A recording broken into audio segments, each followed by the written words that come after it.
Hey everybody, JC here with another TNI toy review, and today's review is in association with MarvelousNews.com, your number one news source for everything Marvel.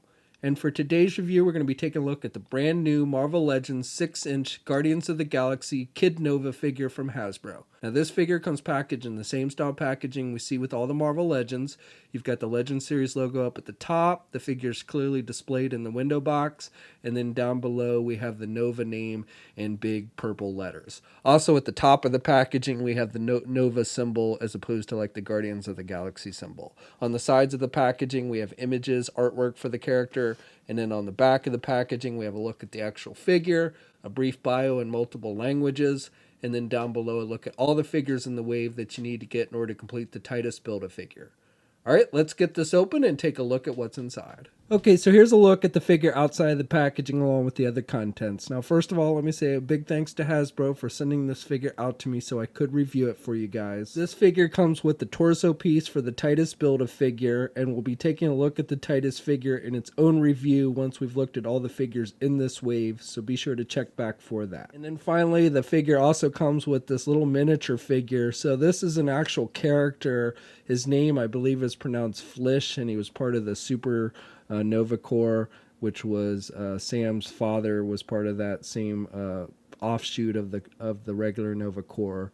And so, you know, this looks pretty accurate to how this character appeared in the comics. It's basically has no articulation. It's got the little Nova symbol, you know, that you see on the helmets on the front here. And then it's done with, looks like an almost semi-translucent plastic, and then you've got some black. So again, this is kind of a little cool little add-on. So for the figure itself, this incorporates a modified version of that teenage body mold that we saw with the Miles Morales and Teenage Spider-Man figures. There are differences. The lower arms are different, and the torso is different.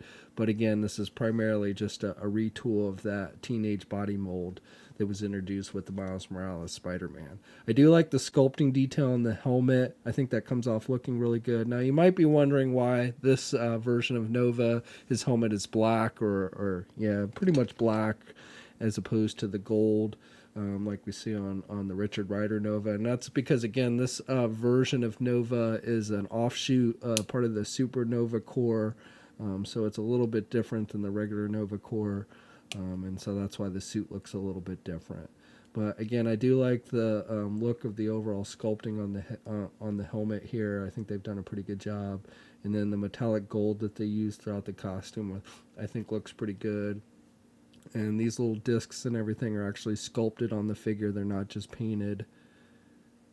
And then again, the lower arms are different from like the Spider-Man figure. You've got the gold metallic on the boots and everything. And the rest of the figure is just done with a dark black type color. So this figure stands just a little bit over 5.5 inches tall. Here's a comparison with the Miles Morales Spider-Man figure, and these two are about the same height. Here's a comparison with Nova's other Avenger teammates. So we've got Falcon, Cap, Miss Marvel, Vision, and then again the Miles Morales Spider-Man. Here's a comparison with Rocket, Raccoon, and Gamora. Here's a comparison with the Richard Rider version of Nova. And just for fun, here's a comparison with the Marvel Select 7-inch scale Watcher figure. So for articulation, you can turn the head to the left and to the right, and you can look down about that much, and he can look up about that much. Arms attached with your standard ball hinge joint at the shoulder, so he can get his arm out good, has good rotation, has a bicep swivel, has a double hinged elbow, so good bending there at the elbow, has swivels at the wrist, hinges on the hands. So he's got good up and down movement with the hands. He's got an ab crunch type joint, so he can crunch down good, and he can look back pretty good as well. He's got a waist swivel. Legs are attached with ball joints, so he can do the splits about that much. He can get his leg forward good, and he can do his leg back about that much. He's got a thigh swivel, double hinged knee, so good bending at the knee, has a boot cuff swivel, hinges on the feet, so good up and down movement, and does have ankle pivot and 2 peg holes on the bottom of the feet. Okay, so that's my review. So overall, I like this figure. It's pretty basic, but I like the fact that they did this character, and I think they did a good job of capturing the character's likeness from the comic books. Now, this figure, along with the rest of the wave, is hitting shelves now. You can get it at places like Big Bad Toy Store. We'll have a full image gallery up at MarvelousNews.com. There'll be a link in the video description below. As always, leave a comment. Let us know what you think. If you're so inclined, please like the video.